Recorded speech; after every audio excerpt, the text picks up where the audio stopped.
My name is Carol Rosin. I'm an educator who became the first woman corporate manager of an aerospace company, Fairchild Industries. I'm a space and missile defense consultant. I've consulted to a number of companies, organizations, government departments, even the intelligence community. I was a consultant to TRW working on the MX missile. So I was part of that strategy, which turned out to be a role model for how to sell space-based weapons to the public, the MX missile being yet another weapon system that we didn't need. And I founded the Institute for Security and Cooperation in Outer Space, a Washington, D.C. based think tank. I'm an author and have testified before the Congress, the President's Commission on Space, and to a number of committees of that kind of relevance.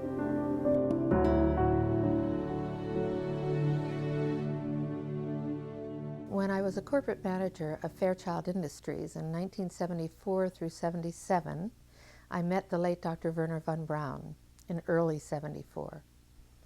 At that time, Von Braun was dying of cancer, but he assured me that he would live a few more years in order to tell me about the game that was being played, that game being the effort to weaponize space, to control the Earth from space and space itself.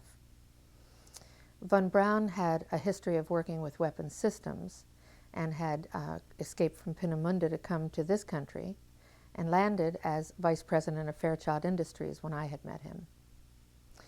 Von Braun's purpose in life during the last years of his life, his dying years, was to educate the public and decision makers about why space-based weapons are a dumb, dangerous, destabilizing, too costly, unnecessary, unworkable, undesirable idea, and about the alternatives that are available. And as practically a deathbed speech, he educated me about those concepts and who the players were in this game, and gave me the responsibility, since he was dying, of continuing this effort to prevent the weaponization of outer space. He invited me to come up on the platform with him, and actually he's holding on to me in this picture. I'm trying to get off of the platform, and he's holding on to this, trying to make me laugh. He's telling me jokes. When Wernher von Braun was dying of cancer, he asked me to be his spokesperson, to appear on occasions when he was too ill to speak. And I did. And what he asked me to do was to educate decision makers and the public about why we shouldn't be putting weapons in space, why they're a dangerous, destabilizing, too costly, unnecessary, untestable, unworkable idea, and what the alternatives are, how we could be building a cooperative space system. What was most interesting to me was a repetitive sentence that he said to me over and over again during the approximately 4 years that I had the opportunity of working with him, and that was the strategy that was being used to educate the public and decision makers, and the scare tactics, the spin that was being put on a weapon system. And that was how we identify an enemy. The enemy, at first he said, the enemy against whom we're going to build a space-based weapon system that he thought was a ridiculous idea, unnecessary and very dangerous, not to mention too costly, etc. The strategy that Wernher von Braun taught me was that first the Russians are going to be considered to be the enemy. In fact, when I met him in 74, they were the enemy, the identified enemy. We were told that they had killer satellites. We were told that they were coming to get us and control us, the dirty commies, that whole story. First, the Russians were the enemy against whom we're going to build space-based weapons. Then terrorists would be identified, and that was soon to follow. We heard a lot about terrorism. Then we were going to identify third world country crazies. We now call them nations of concern. But he said that would be the third enemy against whom we would be needing to build space-based weapons. And the next enemy was asteroids. Now at this point, he kind of chuckled the first time he said it. Asteroids, against asteroids we're going to build space-based weapons. So it was funny then. And the funniest one of all was against what he called aliens, extraterrestrials. That would be the final card. And over and over and over, During the 4 years that I knew him and was giving his speeches for him, he would bring up that last card. And remember, Carol, the last card is the alien card. We're going to have to build space-based weapons against aliens. And all of it, he said, is a lie. A lie. I think I was too naive to know at that time the seriousness of the nature of the spin that was being put on the system. And now the pieces are starting to fall into place. We're building a space-based weapon system based on a premise that is a lie, a spin. And Wernher Von Braun was trying to hint that to me back in the early 70s and right up until the moment when he died in 1977. What he told me is that there's an accelerated effort in place. He didn't mention a timeline, but he said that it was going to be speeding up faster than anybody could possibly imagine. That the effort to put weapons in space was not only based on a lie, but would accelerate past the point of people even understanding it until it was already up there and too late. When Von Braun was dying in front of me, the very first day that I met him, he had tubes draining out of his side. And he was tapping on the desk telling me, "You will come to Fairchild." I was a school teacher. "You will come to Fairchild and you will be responsible for keeping weapons out of space." And the way he said it with the intenseness in his eyes, and added that very first day, the first time I met him, that space-based weapons were a dangerous, destabilizing, too costly, unnecessary, untestable, unworkable idea. And that the last card that was being held was the extraterrestrial enemy card. The intensity with which he said that made me realize that he knew something that he was too afraid to mention. He was too afraid to talk about it. He would not tell me the details.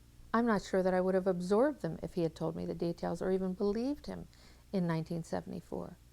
But there was no question that that man knew, and had a need to know, I found out later. There's no doubt in my mind that Wernher Von Braun knew about the extraterrestrial issue. The very first meeting that I had with him in 1974, when he said to me, "You will be responsible for keeping weapons out of space. I'm dying of cancer and you have to take over for me." And when he explained to me the reasons for why weapons were going to be put into space, the enemies against whom we were going to build these weapons, and that all of that was a lie, and when he mentioned the extraterrestrial card, that extraterrestrials, aliens he called them, were going to be identified as the final enemy against whom we were going to build space-based weapons back in '74, the way he said it to me, there was no doubt in my mind that he knew something that he was too afraid to talk about. Wernher Von Braun never spoke to me about any of the details that he knew, or might have known, or thought about related to extraterrestrials, except that extraterrestrials were one day going to be identified as an enemy against whom we are going to have to build an enormous space-based weapon system. Even though he didn't give me the details, however, the look in his eyes made it clear to me that he knew that there was something going on that was a big secret that he could not divulge. Wernher Von Braun actually told me that the spin was a lie, that the premise for space-based weaponry, the reasons that were going to be given, the enemies that we were going to identify, were all based on a lie. I've been tracking the space-based weapons issue for about 26 years. I have debated generals, congressional representatives. I've testified before the Congress and the Senate. I've met with people in over 100 countries. And I have not been able to identify who the people are who are making this space-based weapon system happen. I see the news. I see the administrative decisions being made. I know that they're all based on lies and greed. And I have yet to be able to identify who the people are. And that's after tracking this issue for 26 years. I know that there are big secrets being kept. And I know it's time that the public and decision makers pay attention to the people who are now going to be disclosing the truth. And then we need to make some definite changes and build a system in space that will benefit every single person and all the animals and the environment of this planet. The technology is there. The solutions to Earth's urgent and long-term potential problems are there. And I have a feeling that once we start studying this extraterrestrial issue, all of the questions are going to be answered that I've had for 26 years.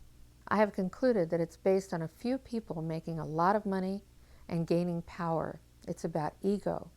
It's not about our essence and who we really are on the planet and loving each other and being at peace and cooperating, using technologies to solve problems and heal people in the planet. It isn't about that. It's about a few people who really are playing an old, dangerous, costly game for their own pocketbooks and power struggle. That's all it is. And I believe that this entire space-based weapons game is initiated right here in the United States of America. And what I hope is that with a new administration, I hope that this information that's being disclosed will allow the new administration to do what is right, which is to transform the war game into a space game, so that we use the technologies that are available, not just as spin-offs of war technology, but as direct technological applications to building a cooperative space system that will benefit the entire world and that will allow us to communicate with the extraterrestrial cultures that are obviously out there. I helped to start the movement to prevent the weaponization of outer space. I founded the Institute for Security and Cooperation in Outer Space in Washington, D.C., which was a think tank with an action component. We studied this issue of who was going to benefit from building a space-based weapons program, which is merely an extension of the Earthbound war game. Of course, the next highest frontier, the high ground, is outer space. So it's a very natural place for those who play in the war game, who benefit from it, to go into outer space with their weapons. Who would benefit from it are the people who work in that arena. That's people in the military, in industries, in universities and labs, in the intelligence community. And this is not just in the United States, it's worldwide. This is a worldwide cooperative system. Wars are cooperative, just as peace will be when it breaks out.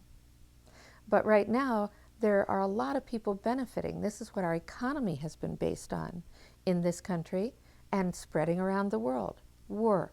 And people suffer as a result. It's not fair. It never has been. People have screamed for, let's build out of swords, let's make plowshares, let's have peace and hold hands around the world, but it hasn't worked because too many people are benefiting. Not only are they benefiting financially, but from what my experience is, there are people who actually believe that Armageddon should happen, so we have to have these wars. So it's going from the pocketbook to the religious right.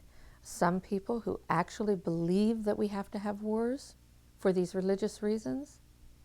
And there are people who just love war. I have met warriors who love to go to war. And then there are the good people, the soldiers, who just take orders. And they have to feed their children and send them to college. So they want to keep their jobs. People in laboratories have told me they don't want to work on these technologies for war, but if they don't, they won't get a paycheck. Who's going to pay them? And what I see is that there are not only dual uses for these technologies, but there are many uses for the same technologies. And once people start to learn, as we learned about the bomb, they start to learn about what's in outer space, this place above all of our heads, this common place above all of our heads in which we can travel, we can build space hospitals, schools, hotels, laboratories, farms, industries. It may sound far out, but if we don't do that, we're going to build battle stations and weapons pointed down all of our throats and into space. And apparently, we've been doing some of that already. So we have a choice now that can be made. We can all benefit, all the people in the military-industrial complex, in the intelligence community, in universities and labs, in the United States and all over the world, we can benefit. We can just transform that industry so easily with just a decision based on our highest consciousness, on our spirituality, and on the fact that we have no choice unless we all want to die, and we don't. Not yet, anyway. So now we can all benefit financially, spiritually, socially, psychologically, and it's technologically and politically feasible to transform this game now, and everybody will benefit. In 1977, I was at a meeting in Fairchild Industries in a conference room called the War Room. And in that room were a lot of charts on the walls with enemies, identified enemies, names that people had never heard of, names like Saddam Hussein and Gaddafi. But we were talking then about terrorists, the potential terrorists. No one had ever talked about this before, but this was the next stage after the Russians against whom we were going to build space-based weapons, these terrorists. And I stood up in this meeting and I said, excuse me, why are we talking about these potential enemies against whom we're going to build space-based weapons if in fact we know that they are not the enemy at this time?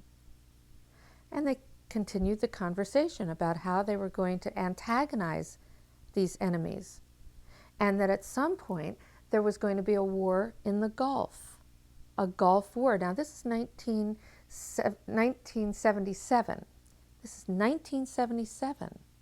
And they were talking about creating a war in the Gulf region when there was $25 billion in the space-based weapons program that yet had not been identified.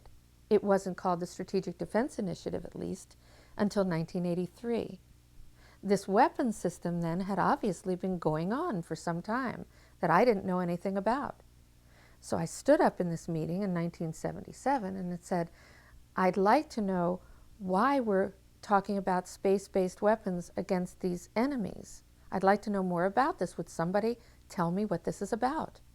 Nobody answered. They went on with this meeting as though I hadn't said anything. And suddenly I heard myself stand up in the room and say, if nobody can tell me why you were planning a war in the Gulf when there's a certain amount of money in a budget so that you can create the next set of weapon systems that will be the beginning of the sell to the public about why we need space-based weapons, consider this my resignation, and you will hear from me again. And nobody said a word, because they were planning a war in the Gulf, and it happened exactly as they planned it, on time. If anyone had any doubt at all about how far advanced the research and development program, the largest R&D program in recorded history, is today, these books are proof. This is the National Missile Defense Deployment Environmental Impact Statement, but it comes in 4 huge volumes, and they're being sent all over the country, maybe even to different parts of the world, to our allies. There were lists on the wall of identified enemies against whom we were going to build space-based weapons. They were also talking about the plans to create the Gulf War, and that's when the Gulf War was first being planned, back in 1977. Who was at this meeting? The room was filled with people in the revolving door game. There were people that I had seen once in a military uniform and other times in a gray suit and an industry outfit. These people play a revolving door game. They work as consultants, industry people, and or military and intelligence people. They work in the industries, and they revolve themselves through these doors and right into government positions. I stood up in this meeting and asked if I was hearing correctly, that when there was $25 billion expended in the space-based weapons budget, the research and development budget, that there was going to be a war in the Gulf, stimulated, created, so that they could then sell the next phase of weapons to the public and the decision makers. That this war was going to be created so that they could dump the old weapons and create a whole new set of weapons. I had to resign from that position. I could no longer work in that industry. And in that room were the revolving door people. They were people whom I had seen in military uniforms, in their gray pinstripe business suits, the same people. I see them then getting jobs in the government. They're affiliated with the intelligence community and or universities. This is the military-industrial complex, and they are in revolving door jobs. In about 1990, I was sitting in my living room looking at now the money that had been spent on space-based weapons research and development programs. And I realized that it had come to that number, about $25 billion. And I said to my husband, I am now going to stop everything. I'm going to stop and sit and watch CNN television, and I'm going to wait for the war to happen. And my husband said, well, you've finally gone over the lid, you have flipped out. Friends said, you have really gone too far this time. There is not going to be a war in the Gulf. Nobody's talking about a war in the Gulf. And I said, there is going to be a war in the Gulf. I'm going to sit here and wait for the war in the Gulf. And it happened, right on schedule. As part of the war game in the Gulf, of course, we were told, we the public, that the United States was successfully shooting down Russian Scud missiles.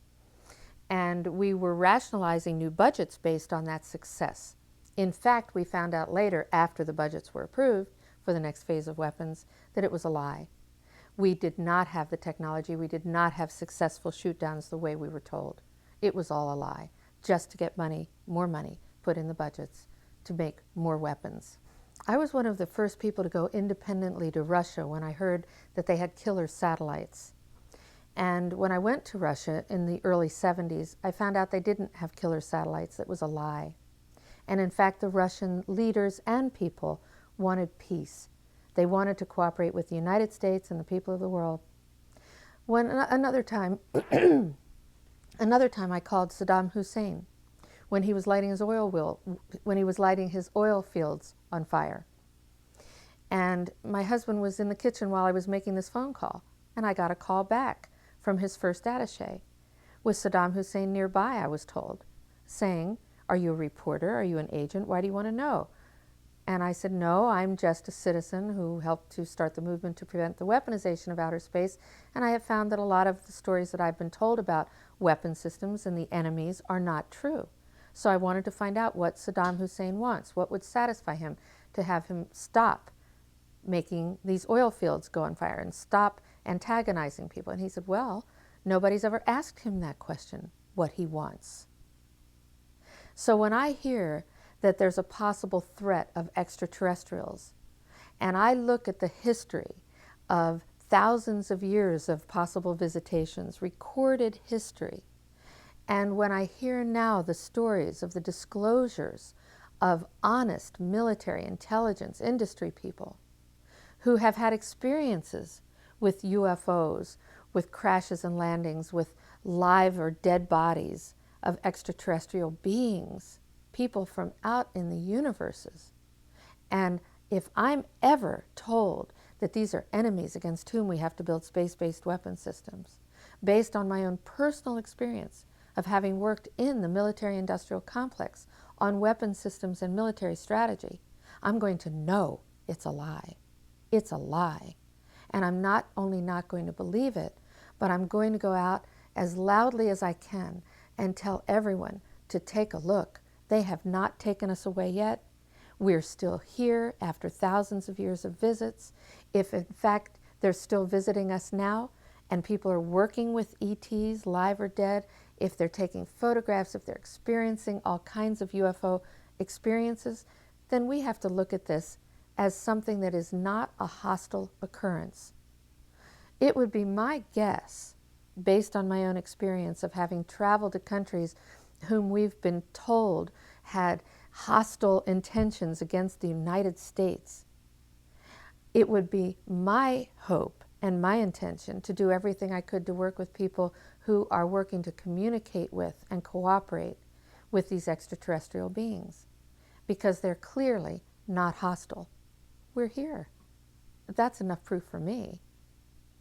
I have a vision based on the new information that I'm learning about related to extraterrestrials and the information, the technology, the techniques for communicating and sharing information, that we have the potential on this planet now of actually living in a state of peace based on the information, the technology, the direct applications of all of that to all the people of the world, to our environment and other animals, the plants, the air, sea, and land. I think that we can have a clean and healthy environment with a happy, peaceful, dancing, musical, artistic planet with people who want to make money. They can still make money with their investments.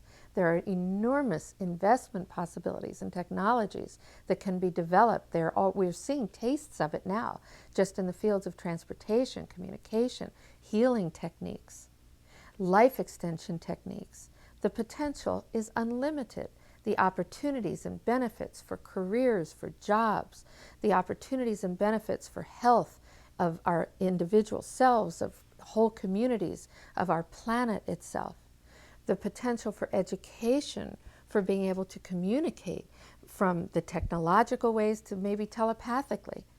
The communication and education techniques as an educator so excite me. We can be sharing our lives, our cultures, respecting our differences, learning about what each other wants, and most important of all, we can be touching our own essence, the essence of our own beings, the essence of extraterrestrial beings. We can reach that state of love on this planet. What could be more exciting than that? And those people who want to be leaders can. Those people who just want to sit in the light can. There is no limit to how people can choose to live on this planet. We have a chance to do that, and I think the window is closing rapidly. I don't think we have much time in which to make that decision.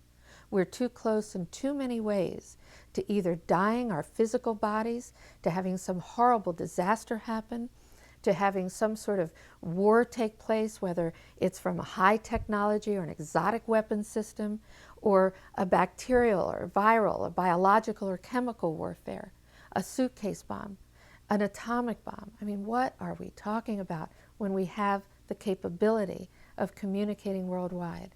I see that as a vision that's a reality. There's no question that we can have that right now, but it takes a leader. And from what I hear from talking with soldiers, industry people, university people, with the people around the world, is that it has to start with the United States president, and that's whom we all have to reach. If you're international, if you're around the world, if you're in the United States of America, whether you're from any party or any belief system or any religion, the United States Commander-in-Chief, the President of the United States, is the person that needs to be reached. And we need to say that we want an ultimate, comprehensive, verifiable ban on all space-based weapons, including exotic weapons that we have yet to dream about. Wernher Von Braun gave me the assignment of preventing the weaponization of outer space from happening. But what he said to me over and over again was that his real concern, his greatest concern, was about psychotronic weapons. Did he discuss what those were? No. He didn't discuss what they were, but he repeated over and over to me that this was the real concern. This is what we should really be concerned about. But he would add, the public, however, won't understand that yet. So let's just call for the ban on space-based weapons. That can be understood, it can be measured, it can be done. And once you have a ban on space-based weapons, you've put a lid on the arms race. People have become aware, they've become connected consciously, and they will begin to understand that there are alternatives. But his real concern, the biggest concern he had, was about the psychotronic weapons. Those are mind-controlled weapons, mind-controlled people or technology. Very dangerous weapons. The first big speech that I gave for Wernher Von Braun was in July of 1974. It was soon after I had met him, just a few months after I had met him. He gave me the assignment of speaking in Chicago at McCormick Hall to 18,000 people. The only other speech I had ever given was in a PTA meeting, and I had rehearsed that speech in the mirror the night before about mustard being squirted in the cafeteria by the children. I was so nervous. Now I was going to appear before 18,000 people. Nervous takes on a new meaning. What he said to me was, however, I'm going to send you 5 books in a taxi cab, take these pink index cards and take some notes, and you will introduce a live satellite demonstration, the Fiji Islands, some other countries, and you will tell about this live satellite demonstration. I had no idea what he was talking about. And he said, but that's not a worry either. Don't worry, you don't have to really read all of these books because I'm going to transmit the speech to you. And I said, how are you going to transmit the speech to me? You're going into the hospital. And he said, I'm going to transmit it as though you're talking on the telephone. Well, I memorized the best I could these little pink index cards, and I got up on the stage. There were 18,000 people in front of me. There was a podium with my picture on it. I had to put my hand over the screen. I had no idea what I was going to say because I couldn't see the pink index cards because I was perspiring and it was dripping down my face. When suddenly I heard in my left ear Wernher Von Braun talking to me like he was talking on the telephone. And he transmitted this speech to me, the entire speech, for 35 minutes in my left ear. I heard myself then talking about KU band and C band, and I was just repeating what he was saying. But he was in a hospital bed on the East Coast, and I was in Chicago with nothing, no technology in my ear, standing in front of 18,000 people, listening to him transmit the speech. It was amazing. Did he ever relate to you how that was effected? No, he laughed when I asked him. He thought it was funny. I sent it with my autograph to him. I thought that was funny, that I would sign my autograph to him. But he sent it back now with his, and he says, to Carol Sue, this time it was my turn, Wernher Von Braun. When Wernher Von Braun transmitted into my left ear this entire speech from the East Coast of Chicago, it became very obvious to me that we humans have absolutely no idea except what we're told by people who are making money on the next levels and phases of technological developments, that we are purchasing as consumers what is possible. We have barely touched the tip of the iceberg of what the mind is capable of creating.